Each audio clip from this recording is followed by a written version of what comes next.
Hi everyone, Cheryl Hope here, talking to you about the exclusive brethren I escaped, now known as the Plymouth Brethren Christian Church. And today marks the 45th year anniversary of the Jonestown Massacre. And I wanted to come on here and talk about the similarities with the Plymouth Brethren Christian Church. We just celebrated our 1-year anniversary of our podcast, October 13th, and just put out our 80th podcast. So this subject is very near and dear to me. And one of the reasons why I do what I do, because I fear exactly this happening inside there. And here's why I fear it.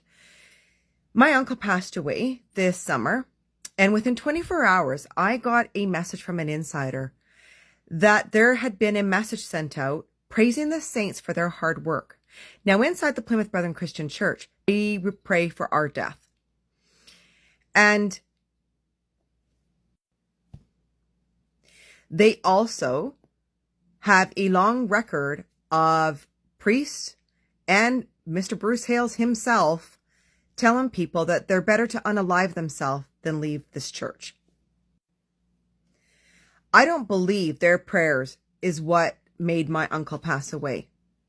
But what really infuriates me is that they have the audacity to take credit for something like that and spread it around in there that they were the reason that he passed away. So he had the same perpetrator as me. He had made a police report, and it just disgusts me that they would sit back and take credit for such a tragic moment that we all went through this summer. And knowing that it's been 45 years since the world saw what happened here with Jim Jones, that we still sit back and there's nothing been put in place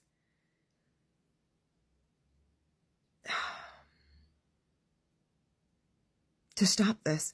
It makes me so sad. One of the reasons I haven't been on here is that this platform is much harder for me to do than sitting down on a podcast. This is just me one-on-one. It puts me really deep into my emotions. And I miss my uncle so bad. When this came up this morning and I saw this picture and read this article, it just broke my heart. It broke my heart that we live in a world that 45 years later, this shit is still happening. That there isn't laws in place that take the stuff that we expose more seriously. Like, what will it take? Like, seriously, what will it take? My family are all in there still. I'm the only one out.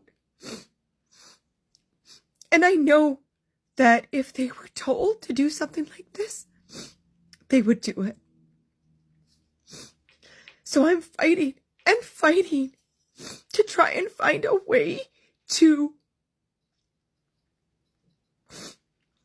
expose how evil of a man Bruce Hales is. The shit that he teaches in there. I just don't know what we can do as society to stop these cults from existing. So I think I'm just asking everyone today, in whatever form you pray in, let's light a candle for everybody that was affected by what happened on this day 45 years ago. Light a candle for those that have been able to escape